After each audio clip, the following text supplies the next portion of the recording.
Om Namo Bhagavate Vasudevaya. Om Namo Bhagavate Vasudevaya. Om Namo Bhagavate Vasudevaya. Om Namo Bhagavate Vasudevaya. Om Namo Bhagavate Vasudevaya. Om Namo Bhagavate Vasudevaya. I'm reading from Krishna, the Supreme Personality of Godhead, by His Divine Grace A.C. Bhaktivedanta Swami Prabhupada. This is an extract from chapter 35, which is titled, The Gopis' Feelings of Separation. And in this chapter, the Gopis of Vrindavan describe succinctly, in brief, various facets of Krishna's pastimes. The pastimes is the word that's well known in Indian languages as Leela. So they're describing Krishna's Nama, Guna, Rupa, and especially Leela. So at the end of this chapter, Srila Prabhupada comments thus. I'm just reading from the end of the chapter. Such descriptions of Krishna's transcendental pastimes and activities were remembered by the gopis during his absence from Vrindavan. That means that Krishna every day would take the cows into the forest, and the gopis would remain in the village of Vrindavan, and they would talk about Krishna.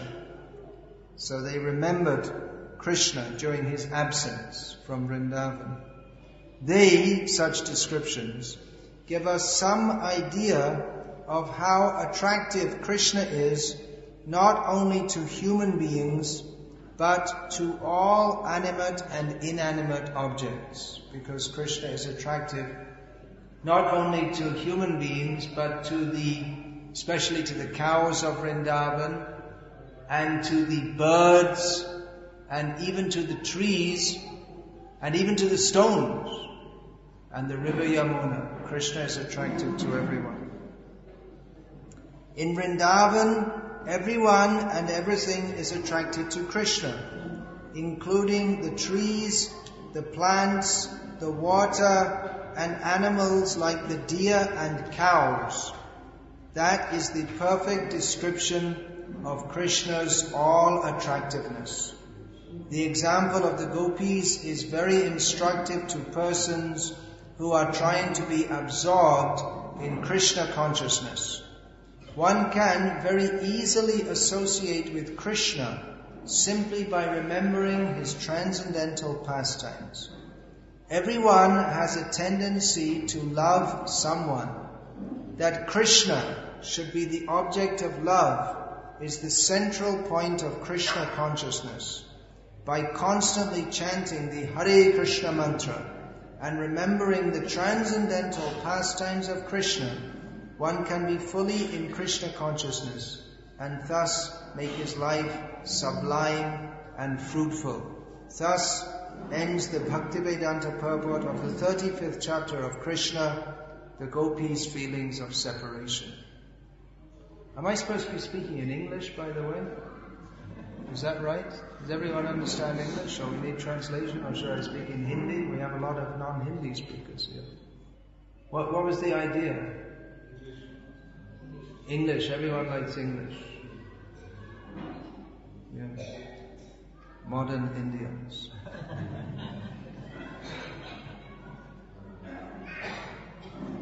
There was a dispute of whether Hindi or Sanskrit should be the national language, but by default it's become English. All right. Well, there's one great advantage of the English language over even Sanskrit. What is that? Well, you could say people speak it all over the world, not everywhere. The greatest advantage is that Prabhupada wrote his books mostly in English, so we can access Prabhupada's books through English. Srila Prabhupada's Bhagavad Gita as it is quite well known, quite famous in India. Who has got Bhagavad Gita as it is by His Divine Grace, Srila Prabhupada, in their home? Please raise your hand. Yeah, many of you have. If you don't have, it's about time you did. You can rectify that at the book table. Yeah, it's well known. Recently, or last year, a special edition was made, especially for one of the, I think it was the bigger of the two Ambani brothers. They asked to make a special deluxe edition to distribute to their friends. And when they were asked why this edition in particular, they said, because, well, when you think of Bhagavad Gita, you think of ISKCON's Bhagavad Gita. So that's become very well known. That is Krishna Katha. Bhagavad Gita is Krishna Katha. There are two principal forms of Krishna Katha. There is Krishnasya Katha, that which is spoken by Krishna, of which most famous is Bhagavad Gita. And there's Krishna Vishayak Katha, topics of Krishna, about Krishna. One is by Krishna and another is about Krishna. So the most important of the topics about Krishna is recorded in Srimad Bhagavatam, and especially in the 10th canto, Dashama Skanda. This is Srila Prabhupada who composed the Bhagavad Gita as it is. This is Srila Prabhupada's rendition of the Dasham Skanda of Bhagavatam in English. So this book should become as well known as Bhagavad Gita. In Bhagavad Gita, Lord Krishna gives the philosophical understanding of why we should always think of Him, why we should take to Bhakti, to Krishna, Krishna Bhakti. Krishna gives his most important instruction in Bhagavad Gita at the end of Bhagavad Gita. Manmana bhavamad bhakto madhyaji mang namaskaru mame vaishyasi satyam te pratijane priyosi me. Lord Krishna tells Arjuna, always think of me, become my devotee, worship me, bow down to me. In this way you will surely come to me. I promise you this because you are my very dear friend. So the first thing is to think of Krishna. If we're going to be devotees of Krishna, we have to think of Krishna. So we can think of Krishna in various ways. In Bhagavad Gita, Lord Krishna described in response to to Arjuna's question, how should we think of you? Krishna gives descriptions of his various vibhutis. That's in the 10th chapter of Bhagavad Gita, known as the Vibhuti Yoga chapter, in which Lord Krishna describes how he can be perceived through anything wonderful in this world. Aksharanam akarosmi, beginning from everything in this world is describable. So description is done by letters, and letters begins with A. And the letters are called Akshara. Aksha means from A to Ksha. Everything within existence is describable by the letters from A to Ksha. So that's another meaning of Akshara. So among all the letters, Krishna is the first. Prahladas chasmi daityanam. Krishna gives so many examples. Among the descendants of Diti, he is Prahlad. So many examples he gives. These are ways by seeing wonderful things in this world, or the prominent things in this world, we can begin to perceive Krishna. What is described here in the Srimad Bhagavatam, especially in this Dasham Skanda, and especially in relation to the gopis, who are the topmost devotees of Krishna, is how to remember Krishna directly, by remembering his transcendental pastimes. Now, by the grace of Srila Prabhupada, this ISKCON, International Society for Krishna Consciousness, has gained some prominence in India, at least among Hindus in general, or more educated Hindus. Everyone has heard of ISKCON. And some people even know that ISKCON means International Society for Krishna Consciousness. This Krishna Consciousness term is taken from a shloka by Srila Rupa Goswami, who is the principal follower of Chaitanya Mahaprabhu. Krishna Bhakti Rasa Bhavanamati Kriyatam Yadi Katopi Labhyate Tatra Lolyam Apimulyam Ekalam Janma Koti Sukritaya Na Labhyate. In this verse, Rupa Goswami says that Krishna Bhakti Ras Bhavana. It's very difficult to translate in English, but I think you can all understand what that means. At least to some extent we can understand what it means. At least we can understand what the words mean to some extent. So this Krishna Bhavana, so this verse says that if one's consciousness is absorbed in the rasa of Krishna Bhakti, feelings for Krishna, if it is possible to attain this, one should by all means attain it. If it is available anywhere, one should purchase this. So how can we purchase Krishna consciousness? What is the price? So the price, Rupa Goswami says, is greed, or very strong desire to attain it. And even ordinary pious activities in many millions of lives do not qualify us to understand Krishna. So what is the purpose of ISKCON? What do you think? Building temples. That's one thing that ISKCON does. Distributing food to school children. That's something else. Collecting lots of money. That's something else ISKCON does. That's also true. Singing and dancing. These are things that...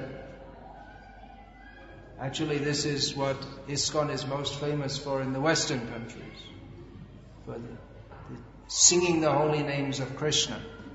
Well, what's it all meant for? Why did Srila Prabhupada start this ISKCON movement all over the world? What is the actual purpose? So, here, Srila Prabhupada gives the answer. That Krishna should be the object of love is the central point of Krishna consciousness.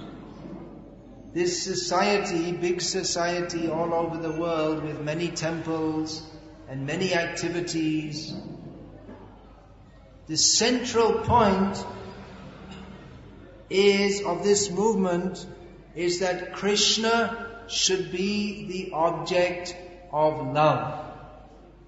And Srila Prabhupada notes here that everyone has a tendency to love someone.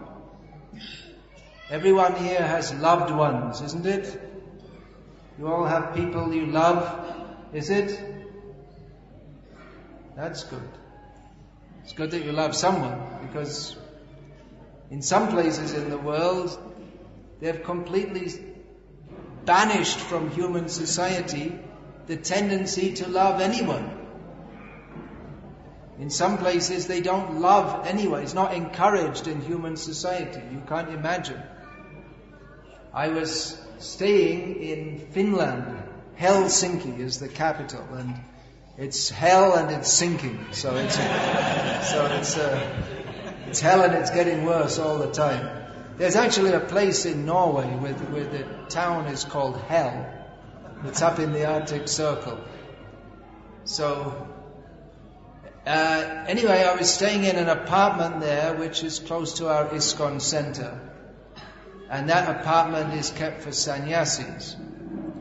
And so it's a very small apartment, one-room apartment, and there's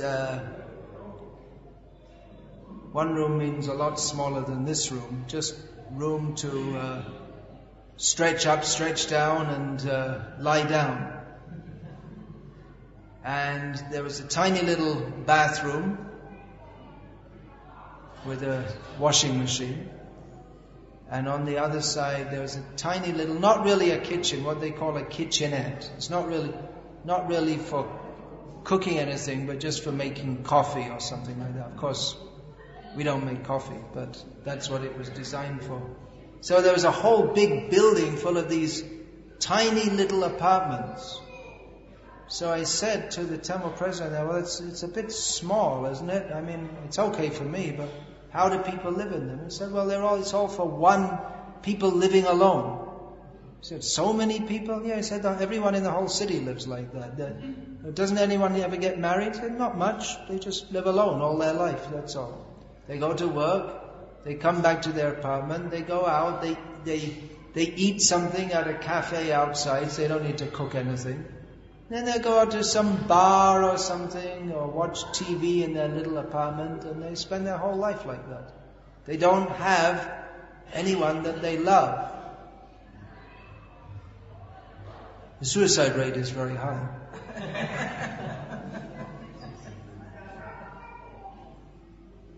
Because people don't have anyone to live for except themselves. Selfishness means living for myself. Love means to live for others. That I don't do everything just for myself, but there are other persons I want to please. Srila Prabhupada noted when he went to the Western countries that people, they like to keep pets. Dogs, cats, these are very popular in the Western world, and of course in Bangalore, because Bangalore's imitating everything Western.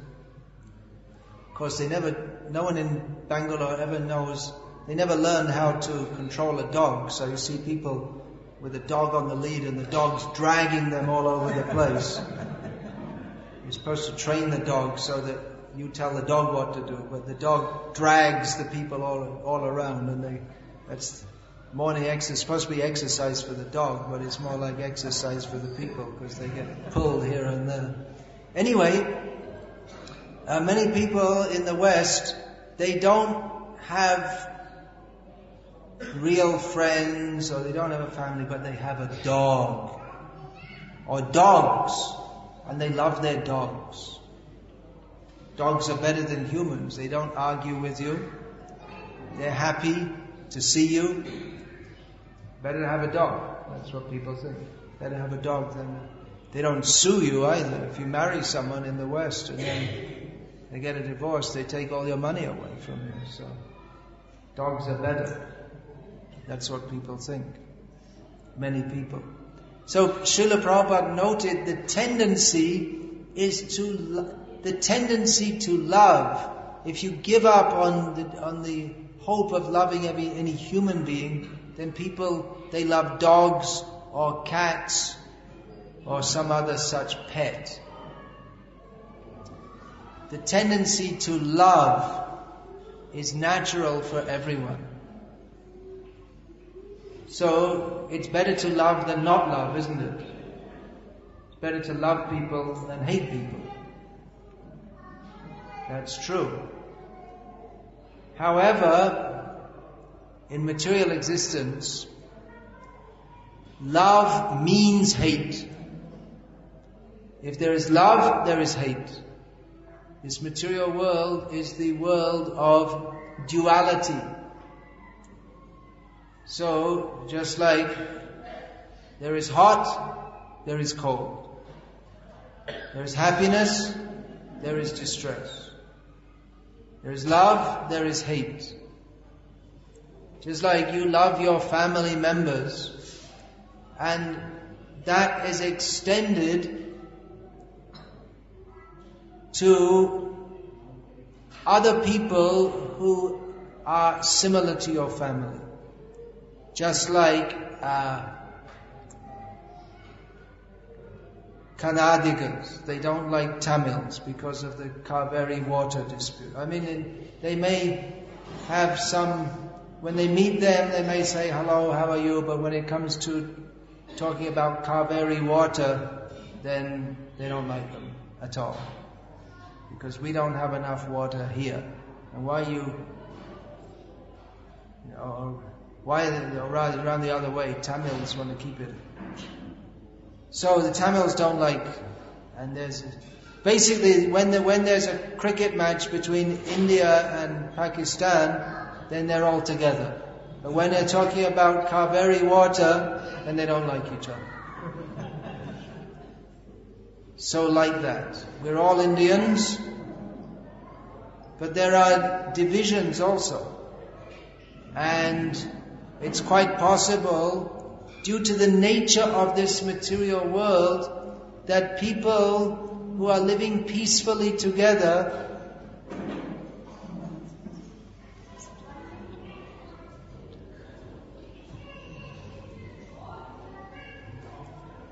they can suddenly become enemies. Just like at the time of India's so-called independence, Muslims and Hindus who had been living together for many years in the same village, they decided they should start killing each other. They never had any idea to kill each other or have any enmity. They used to join in each other's festivals, and then due to some political agitation, they started to, well, not they just started, they actually killed each other. There's a typical story from that period that one Hindu in Lahore, he used to go to work. On his way to work every day he would stop at a Muslim tea store and take his chai. From Muslim tea store means it was a tea stall owned by a Muslim. It wasn't a Muslim tea store, but it was. And so one day he was coming up, and this agitation had begun, Muslim Hindu, and he'd been coming for like 20, 30 years every morning, and every morning when this man would come for his chai, the shopkeeper saw him coming and he'd pour out his chai and give it to him. So one morning, when the Hindu customer came, instead of pulling out the chai and giving it to him, he pulled out a gun and gave him a bullet in the head. Does it make any sense? No. But this is just an example. I'm not on the Hindu-Muslim stomp here. I'm just giving it as an example. That our affection, that affection to one person or one family or one community, because the nature of this material world is such that there is always rivalry and competition. So that basic live and let live spirit among human beings can at any time be compromised, and we've seen that. in recent history. I was just talking about India and Pakistan.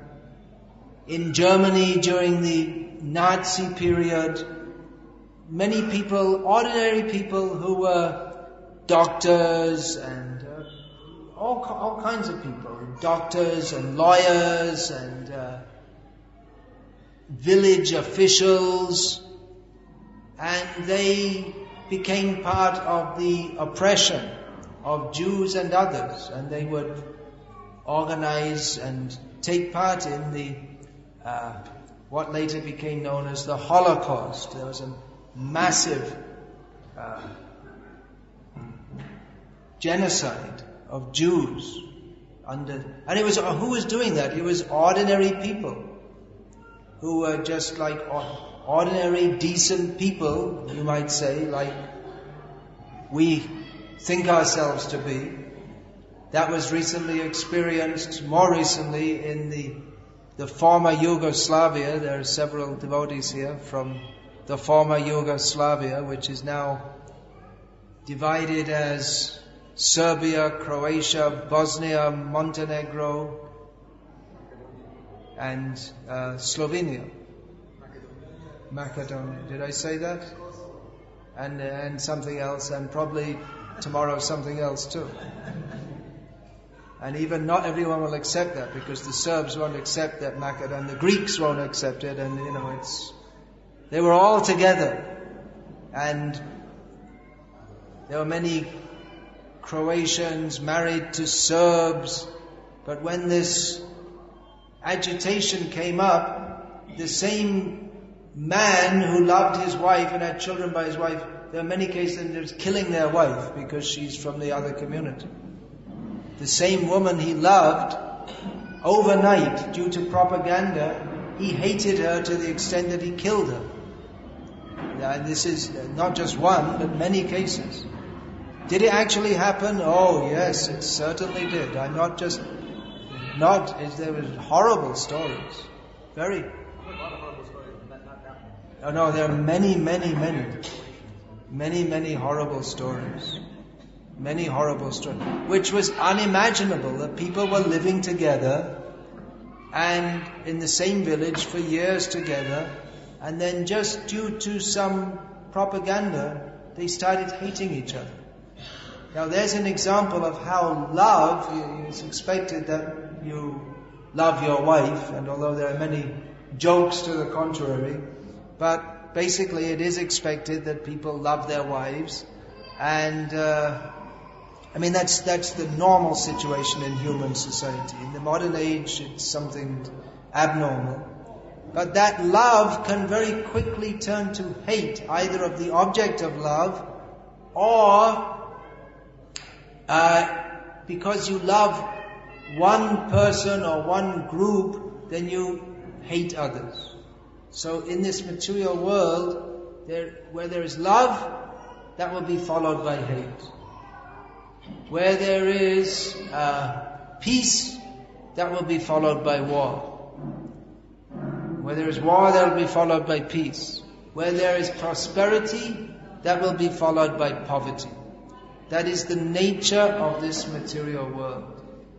So this Krishna consciousness movement, the main point of all the activities that we are doing, our aim and object is not in and of itself building temples or collecting money or even distributing Bhagavad Gita. Even that is the means to the end of everyone coming to understand that the central or the object of love for everyone is Krishna. Therefore we build temples. Why do we build temples? So that people will come and be in a Krishna conscious atmosphere, and that atmosphere of remembering Krishna is reproduced. It's there. So the residents of the temple and the persons who regularly, the visitors to the temple, will experience an atmosphere of Krishna consciousness, which means remembering Krishna with love. so that people will be inspired and nourished in their love for Krishna. And we distribute Bhagavad Gita as it is. We don't distribute Dr. Radha Krishnan's Bhagavad Gita or Tilak's or Gandhi's Bhagavad Gita. There are so many editions of Bhagavad Gita. But we distribute Srila Prabhupada's edition of Bhagavad Gita because Srila Prabhupada gave the actual message of Bhagavad Gita, which is that everyone is meant for loving Krishna. And other commentators on Bhagavad Gita, no doubt they may be very scholarly and insightful in various ways, but basically they have missed the point that Manmana bhava madbhakto madhyaji mang namaskaru mame vaishasi satyam te pratijane priyosi me. All descriptions of karma, jnana and yoga in Bhagavad Gita are meant to lead to this point, that of always thinking of Krishna, always remembering Krishna, becoming Krishna's devotee, worshipping Krishna, bowing down to Krishna, and going to Krishna in the spiritual world. We do not belong in this material world, which is certified by Lord Krishna in Bhagavad Gita as Dukhalayam Shashvatam. This is a place of misery, and everything here is temporary. Our tendency is to love. Therefore, the better class of people, they try to love others. And others, there are some people, they cultivate hatred of others. There are some people who do that. But the tendency is to love. Even Hitler, who's in the Western world up to the present day, if you say the name Hitler, still people spit, or they feel very bad about that. But even he had his girlfriend, someone he loved. Yeah, Eva Braun. She loved him so much, she died with him, so we're told. They never found the bodies. It might be alive somewhere, you never know. So, even he had a tendency to love someone, and his whole endeavor, Hitler's endeavor, was to promote the German people. We love the Germans, and therefore we hate the Jews, the Poles, the Ukrainians, the Russians, the Serbs, the Croats, the French, and everyone else, pretty much. We love the Germans. So that tendency to love in this material world, that although we think that this, I will love someone and they will love me and we shall live happily ever after. You're all modern Indians, so you have all read to your children Western fairy stories in which the ending is just like Cinderella or Goldilocks. This is the nonsense that Indian children are growing up with these days instead of Ram Leela and Krishna Leela. So the end of the story is, and they lived happily ever after. This is called a fairy story, because no one in the material world lives forever anyway, and definitely not happily. We see people get married and they're smiling in the photo, but they have just signed a contract for sharing their misery, sharing their struggle and suffering. This is what marriage is. Love in the material world is we share our suffering. That's all. It's a struggle. Life's a big struggle. And if there's someone to struggle along with, we love them. But however much we love them, we have to be separated from them. If not by divorce, by time.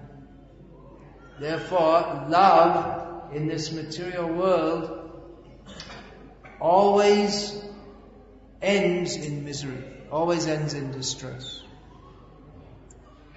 But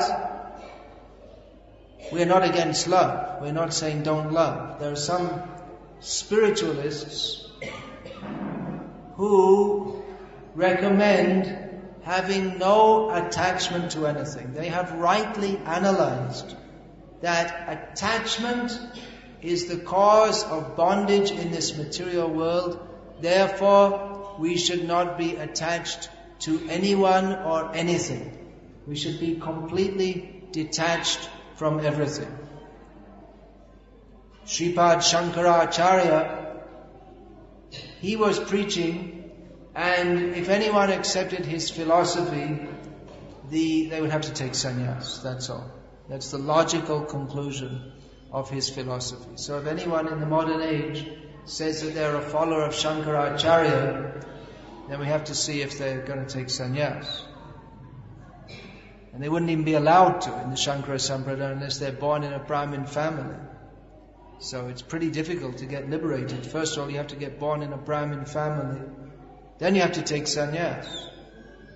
Then you can get liberated, according to that system. However, this detachment from everything is not the message of this Krishna consciousness movement. We recommend being attached to Krishna. We recommend because that is the recommendation of Krishna himself, and that is the recommendation of all persons, including ultimately Sripad Shankaracharya. Bhaja Govindam, Bhaja Govindam, Bhaja Govindam, Murhamate, Samprapte Sanihite Kale, Nahi Rakshati, Dukrin Karane. His ultimate instruction was, you fools, you're simply lost in the world of Sanskrit grammar, but at the time of death, that won't protect you. You have to worship Govinda.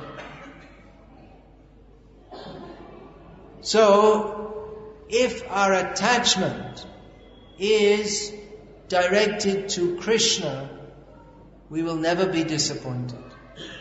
That is Krishna is the actual object of love. Krishna is the actual object of love by which we will remain fully satisfied eternally. We all have an eternal relationship with Krishna, but forgetting our eternal relationship with Krishna, we establish relationships within this material world which are reflections or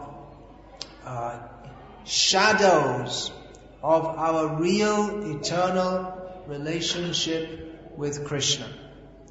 What we call love in this material world is just a tiny expression of the pure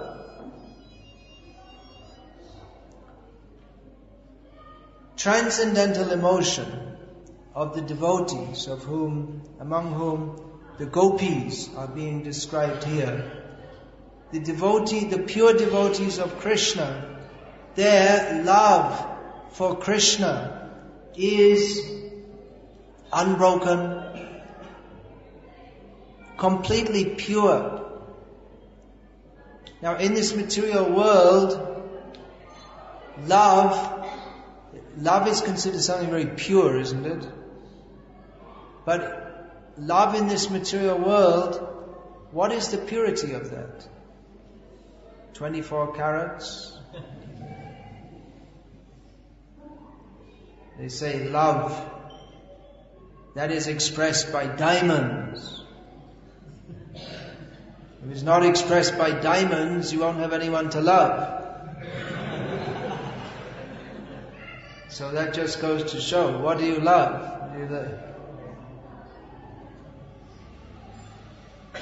Now, why is it that men tend to love beautiful young women and not ugly old women? Why is that? They're attracted to the body, not the person?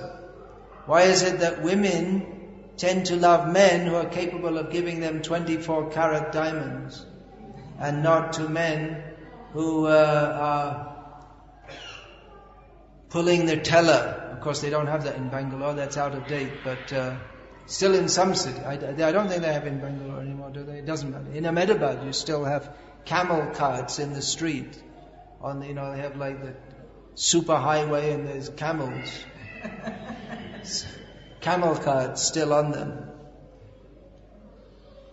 So why is it that women tend to be attracted, or women want to marry a man who is very rich and not a man who is a camel cart driver? Why is that? It means that the love it has some motive also. What do I get? What's in it for me? But love of Krishna is unmotivated, and the topmost love is that of the residents of Vrindavan who are not attracted to Krishna because of his wealth and his opulence, which he undoubtedly possesses, but just because they love Krishna because of his wonderful personality, the wonderful exchanges he has with them. In this love there is no exploitation. Krishna owns everything. He has nothing to gain from anyone. Krishna is the supreme controller, but he doesn't exploit anyone. He is fully self-satisfied. Krishna has nothing to get from anyone. So Krishna, in his exchange with others, is simply giving his love to others. That is love which we can reciprocate purely. And Krishna is unlimited. That's why Krishna can reciprocate with every single person fully. It's just like if a man has, Krishna is an example. Krishna has 16,108 wives. Now, if anyone in this world has 16,108 wives, then probably at least 16,100 will be lamenting most of the time, because 8 is, that's quite a lot of wives to keep satisfied and to have a relation, to see them regularly, and you can't eat 16,000 breakfasts. But Krishna can. That's the difference between Krishna and everyone else. That Krishna has 16,108 wives, and Krishna expands himself into 16,108 forms and takes breakfast in 16,108 palaces, and each of the wives is fully satisfied that my husband is with me all the time. Krishna can do that. No one else can do that. Sometimes people, they criticize, why has he got so many wives? Srila Prabhupada's reply was, why so few? He's the Supreme Lord. He can have 16 billion trillion wives. There's no limit to Krishna, what he can do. Krishna fully reciprocates with everyone. In Vrindavan, even the grass, even the flecks of dust on the ground, they're all great rishis who have taken that position. They've deliberately taken birth in Vrindavan as a blade of grass, so that at some point Krishna and his devotees will place their lotus feet upon that piece of grass. And that rishi, who after many lifetimes of meditation has achieved perfection, they're intelligent enough to understand that the ultimate perfection is to have the feet of Krishna on my head. So let me become a piece of grass in Vrindavan. And they're fully satisfied. Every living being, and everything in Vrindavan is conscious. Just like that. The water, the trees, the ground, everything is fully conscious. And every person, which means every animate and inanimate object, is fully surcharged with love for Krishna. And Krishna personally reciprocates with all the gopis, with all his gopas, the cowherd boyfriends. Krishna has unlimited cows and calves, and he knows them all by name. And he has a personal relationship with every one of them. This is possible for Krishna. Krishna is the Supreme Lord, and what is the most important thing about Krishna? That he's the Supreme Lord, he's the Supreme Controller. If you don't do what he says, you'll get punished by the laws of karma. This is not the most important thing. This is what we have to hear about in this material world. If we don't follow dharma, we shall be punished. If we eat meat, drink wine, smoking and liquor strictly prohibited, if we don't follow, that's the sign. If we don't follow that, then we get a severe punishment by the laws of karma. So we may be afraid, I shouldn't do that. The laws of karma means the laws set up ultimately by the Supreme Lord Krishna. Those laws are to warn us not to perform activities which will diminish or cover our spiritual consciousness. Because human life is meant for God realization, and activities activities such as illicit sex, gambling, meat eating and intoxication, and all these kind of activities that modern Bangalore is dedicated to, these are activities which cover our spiritual consciousness, and therefore they are forbidden for civilized people. On the pain of punishment, we hear from scripture that people who engage in these activities, they have to suffer. So these laws are upheld by the Supreme Controller, who is Krishna.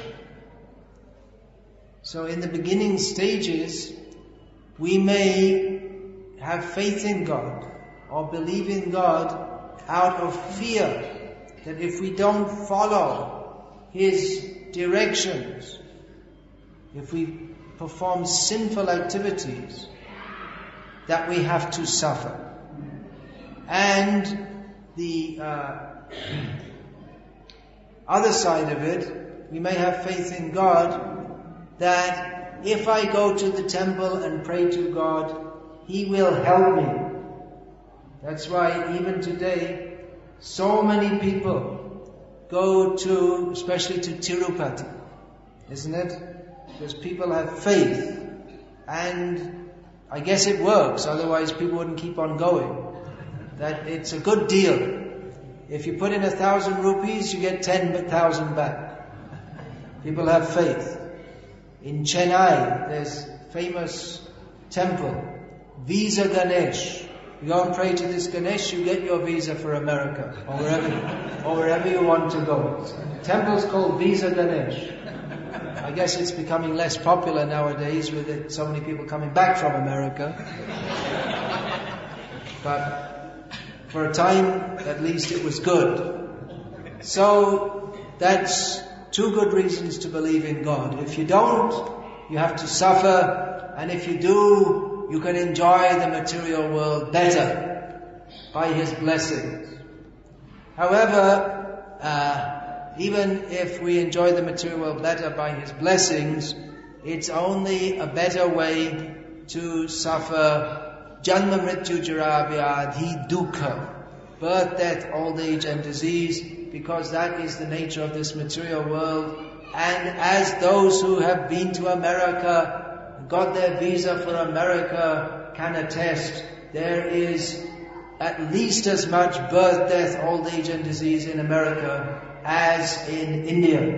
and the number or the percentage of Americans who suffer from this is the same as the percentage of Indians, which is 100%. So there's no way to avoid it. And even if you go to the Svargaloka, where you can join Indra in dancing with the Apsaras, but even there is fear and rivalry and envy. There is corporate politics, office politics, even in Svargaloka. And when you've had a good time dancing with the Apsaras, the party's over. Tetam bhuktva Svargalokam vishalam kshine punye martyalokam vishanti. After having enjoyed with the Apsaras, you have to come back and get a job with HP or something,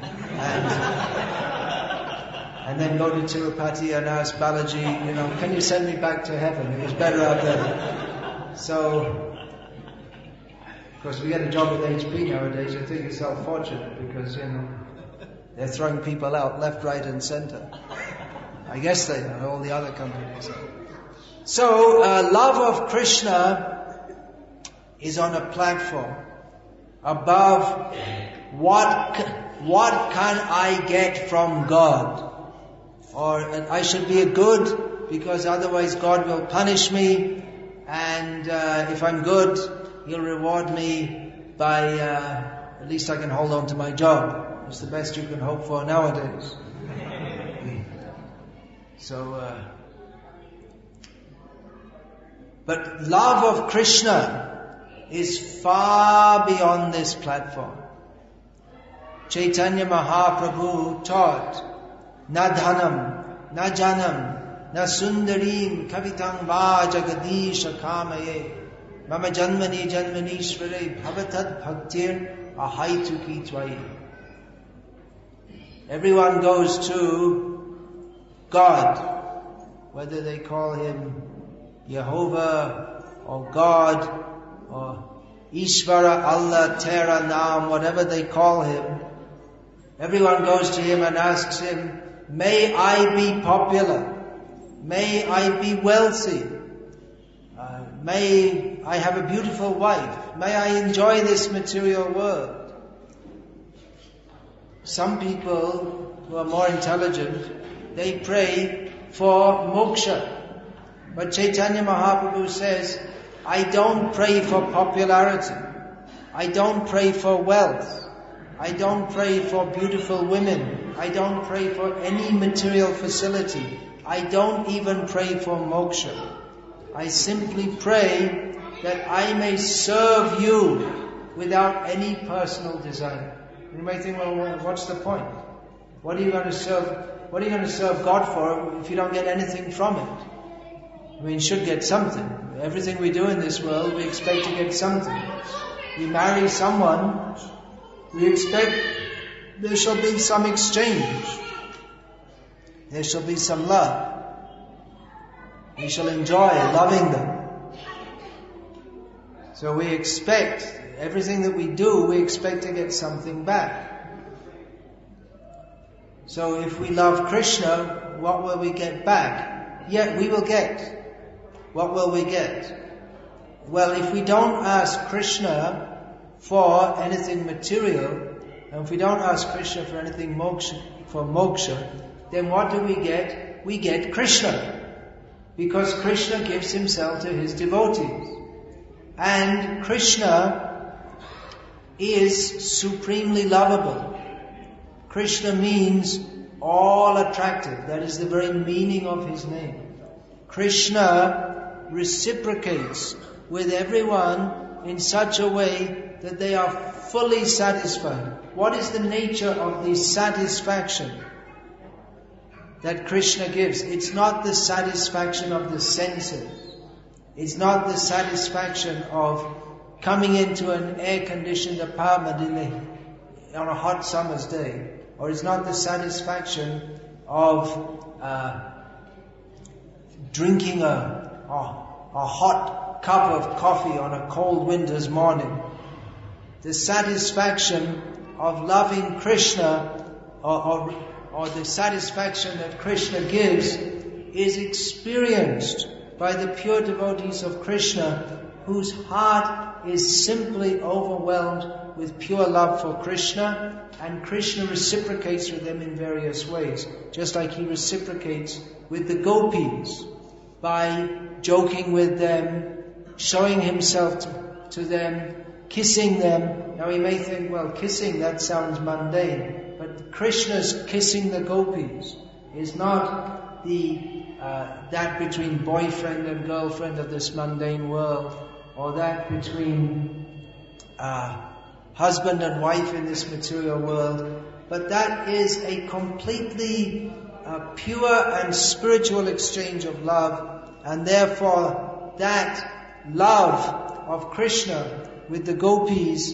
is worshipped even by great sannyasis like Chaitanya Mahaprabhu and Shankaracharya, Madhvacharya, Ramanujacharya, great sannyasis who themselves are completely detached from mundane sex or mundane sex attraction. They worship Krishna as Gopinath, the Lord of the gopis, because they understand that this exchange of love between Krishna and his devotees, that is on a completely different platform from this perverted and contaminated love of this material world. Because Krishna and his devotees, their reciprocation is completely selfless. The devotees, they only desire to please Krishna, and Krishna only desires to please his devotees. And this relationship, because Krishna is unlimited, that is, there is unlimited love, unlimited bliss, which goes on eternally. It's not limited by time, and it simply increases at every moment. And that is the central point of this Krishna consciousness movement, is simply to remind everyone of the most important thing which we've all forgotten. We've forgotten it for millions and millions of lifetimes, that we are all part and parcel of Krishna. We are all his servants, and we can never be happy in any situation in this material world. Even if we become Indra, even if we become Brahma, even if we become liberated from this material world, without our relationship with Krishna, we will always be dissatisfied. Because our natural position, our constitutional position, is that we are part and parcel of Krishna. We are eternal servants of Krishna. Without remembering that, then without everything we do, all our endeavors, they will all simply result in misery. Parabhavastavat abodhajata yavandi jigyasata atmatattvam. As long as we do not inquire into the nature of reality, then all our endeavors, they are simply end in defeat. Nate vidu swartakatim hi vishnum durashaya ye bahiratamaninas. This is described by Prahlad Maharaj. Because we do not understand that the goal of all our endeavors should be Vishnu, therefore we live on the platform of hope. We're always hoping. I will be happy. I will get money. I will be happy. I will maintain my family. I will be happy. But that hope is always shattered. Ultimately, by circumstances or by time that death separates us from our loved ones, and we become disappointed. And then again we get born, and again we hope I'll be very happy, and again we are disillusioned and we have to suffer. But if we direct our loving propensity toward Krishna, then in this life we will be fully satisfied, and that love for Krishna will carry us to Krishna, and we will live with Krishna eternally in a relationship of love. So love for that Krishna should be the object of love is the central point of Krishna consciousness. There's one simple thing we have to understand, that we are meant to love Krishna. But it's very difficult for us to understand because by the power of Maya, we are very much convinced that my love should be directed to other objects. But if we can just understand this simple point, that I am meant for loving Krishna, then our life becomes successful in all respects. Now, does that mean that we have to stop loving our mothers and fathers and friends and children? No, it doesn't mean that at all. It means that if we renovate or re-establish our loving relationship with Krishna, then actually we can love everyone else in a much better way. It's not that we stop loving our loved ones, but we actually start loving them, because as long as we are trying to love on the material platform, there is no real love. Real love means love with Krishna at the center. We can actually love our family members if we direct them to love Krishna, and together we love Krishna.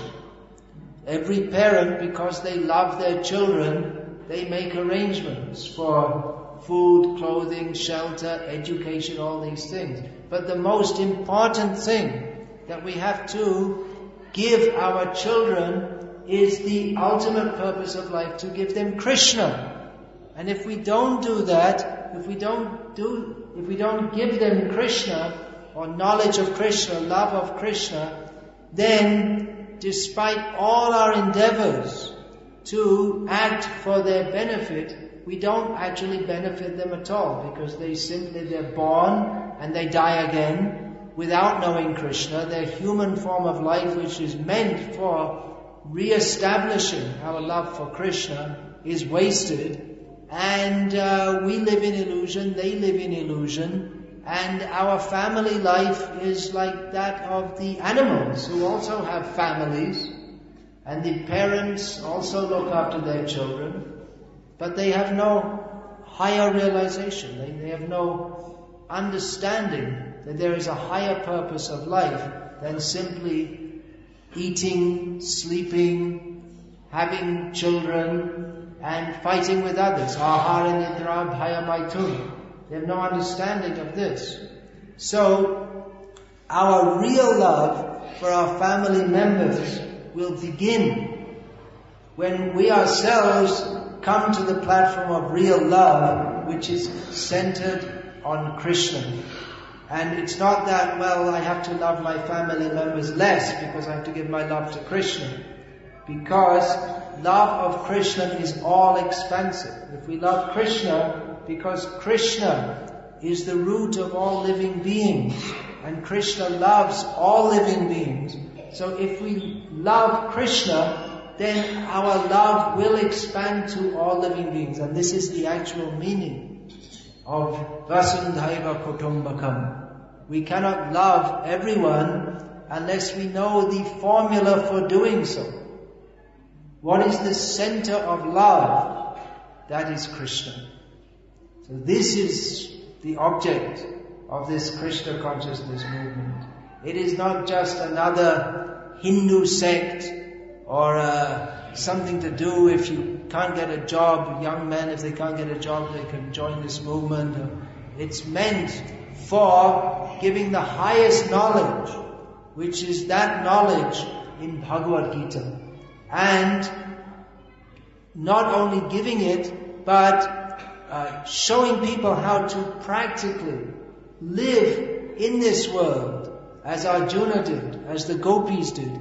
Live in this world, living their lives in many ways apparently like ordinary people, but being extraordinary people, because their loving propensity was centered on Krishna. And therefore, they showed us the way to achieve the topmost perfection of life. Hare Krishna. Is there any question about this, please? If anyone has any question, you could kindly stand up and say it, or if you like, you could come up to the front and speak in the mic. Or if you feel shy, as people often do, you could also write it on a piece of paper and pass it up. Any questions or comments or protests? You might not have agreed with everything I said. You might have thought I'm calling you like an animal, for instance. So, if anyone has anything they would like to say to further this discussion, then please say it. No one has anything to say. Yes, you'd like to say something. I have a question. There are different castes, like There are different castes, like Muslims. Yeah, usually it's not called a caste, but anyway, you get the point. There are castes like Muslims. Yeah. the question is like everyone propagate that their caste will make them more near to God. Everyone says that our path will make us more dear to God. Yeah. So how does one come to know which exactly is the right? How does one come to know what is actually the right path? That's a very good question. Thank you very much. That was exactly my question in my youth. I used to go to different people and say, look, everyone says that they've got it. Everyone says that their path is the best. Why should I believe you? If you can convince me, I'll take it. I ended up here. Actually, anyway, that's another thing. This Krishna book was the first book of Srila Prabhupada's I read, volume 2.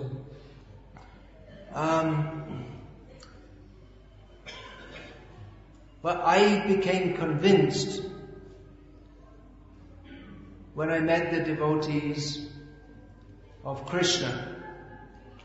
I'd already done some pre-philosophizing. I'd come to it's not super philosophy, but I accepted that there must be God. That even though the church, which in the Western world, which was where I was born this time around, is doing a pretty bad job of advertising God, still, despite the church, there should be God. There must be God. But they didn't understand Him, so it's not a very good place to go to understand God. Actually, as a result of my Christian upbringing, around the age of 11 or so, I became an atheist. Because I thought, well, God, this guy, if you don't believe in Him, He throws you into hell forever, and with no chance of coming, that's it. Finished. You have to burn in hell forever. So I thought, well, even if there is a God, I don't want to have anything to do. I'd rather go to hell. What kind of a person's that? So, all right, I'll go to hell. I'll be an atheist. So then as I was a little bit older, I thought, wait a minute, that's not, there must be a God, and He must be good, but they got their story wrong. He doesn't throw you into hell forever. There must be reincarnation, because it means He gives you more and more chances, right? It's not that if you get it wrong. I thought even my own father, they talk about God the Father, even my own father, if I do something wrong, He punishes me. And then we go on with life, and He gives me another chance. So if the Supreme Father, if He's not even as merciful as my own father, who's, He's a nice guy, but He's not God. So, what kind of a God is that? So I understood that, well, God must give you another chance, and that's reincarnation.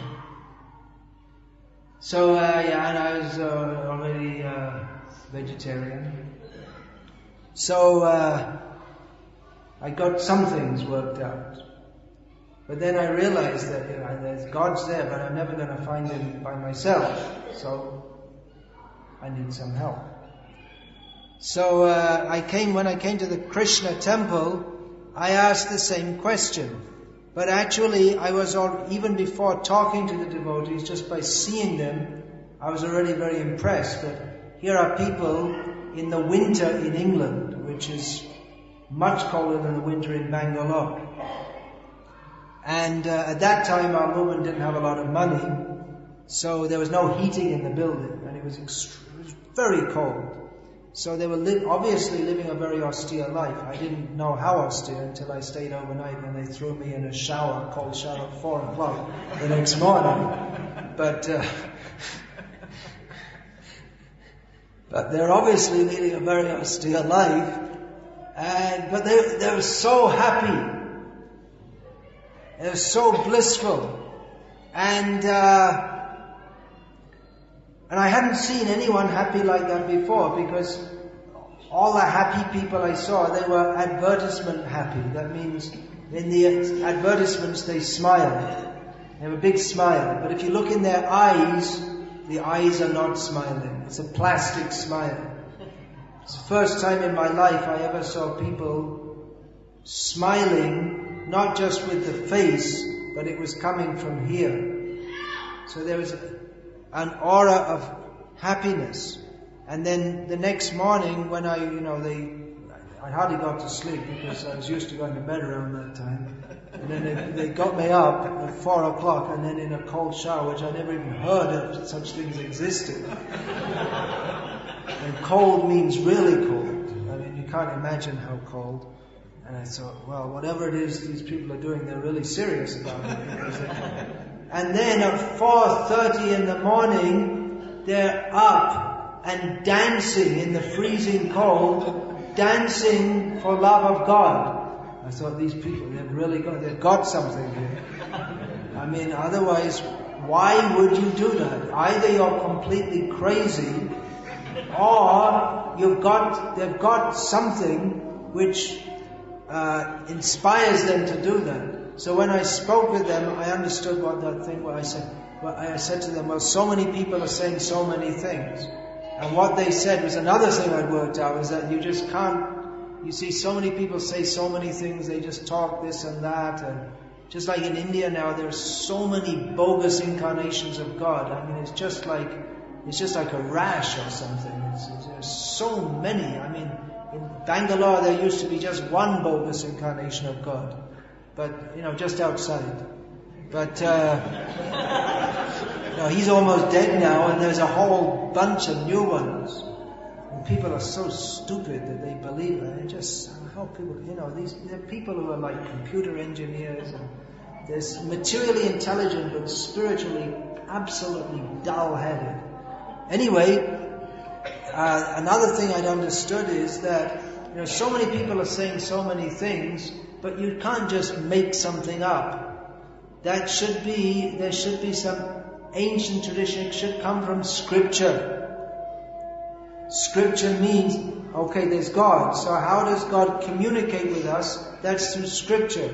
And Scripture is not something that anyone can make up. So when I was told that we have to accept Scripture, I was immediately ready for that. Okay, that's good. I'm with you there. But then there are different scriptures, and different scriptures, they apparently say different things. So then the description that the devotees gave me, that there are many scriptures that talk of God as being supreme, but they give very little information of who He is. And even though they say to love God, they don't give any information about the nature of that love. How can you love someone you don't know? Just like, you've all heard of, what was his name? Barry Golding, right? Barry Golding. You've all heard of him. Never heard of him? Never heard of him. No, all right. Well, if I tell you should love Barry Golding, how could you love him? If you tell him you don't love Barry Golding, he'll come and hit you on the head with a hammer. Say, oh, okay, all right. So you say, love God. Why? Well, if you don't, He'll throw you in hell forever. Okay! I love you. I really love you. Don't throw me in hell. I love you. But you can't really love them unless you know who they are, what they do. So the Vedic scriptures give us knowledge of who He is and also a process by which we can love Him.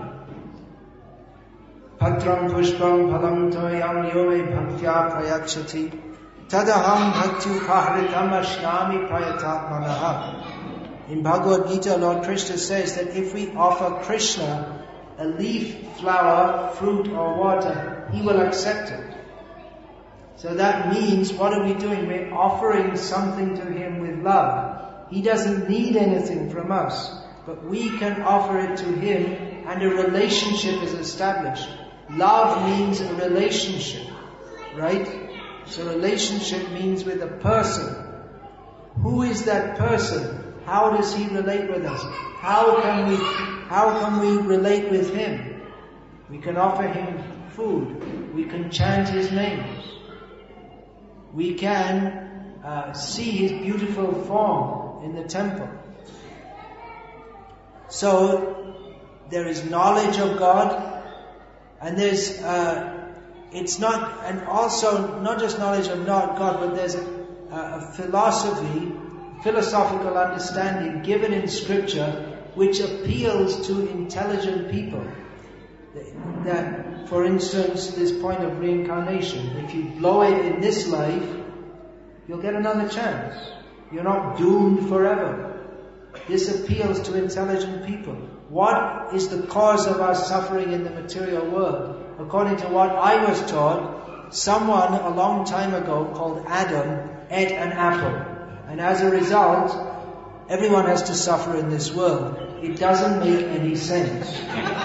It's not even childish. Even a child can understand this doesn't make any sense. But in Bhagavad Gita, Lord Krishna tells us that Purusha Sukha Dukhanam Bhuktritve Hitaruchite. Every person is the cause of our own suffering and distress in this world. We are the cause of our present situation. So it's philosophically cogent, and it offers us knowledge of God. What does He look like? What does He do? What's He doing? Is He just sitting on a cloud, throwing people into hell? That's all He's got to do?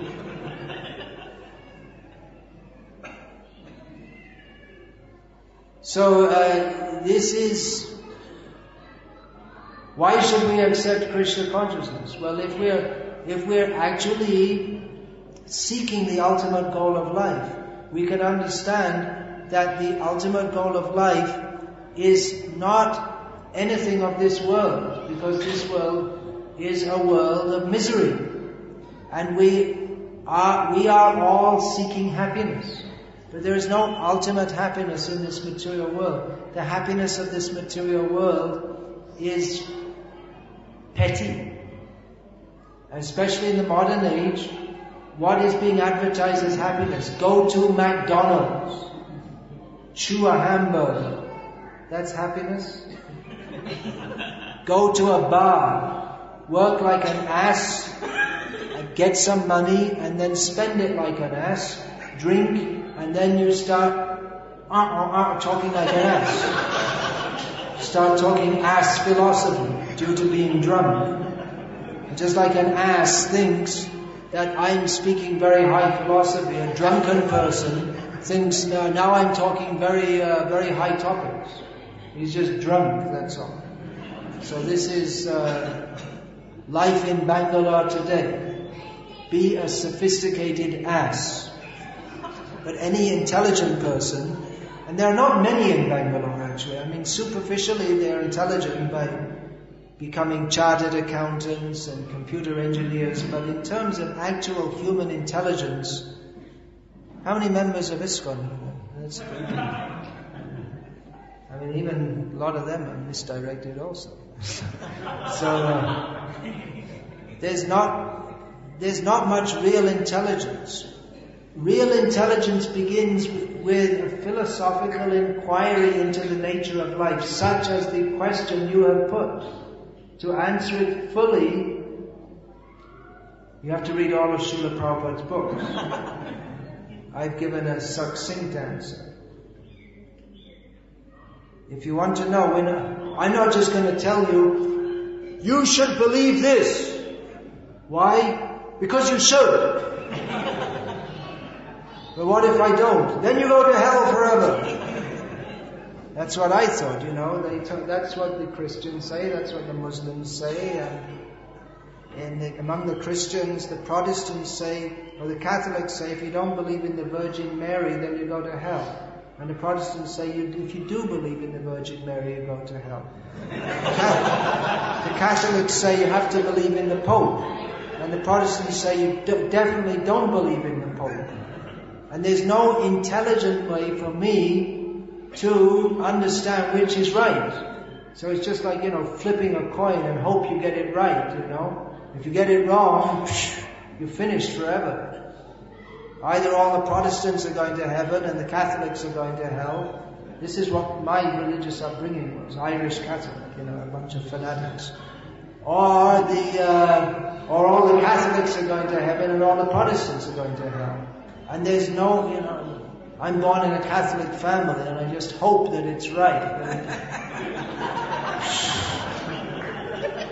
It's really, nerve-wracking, and then you got to die, and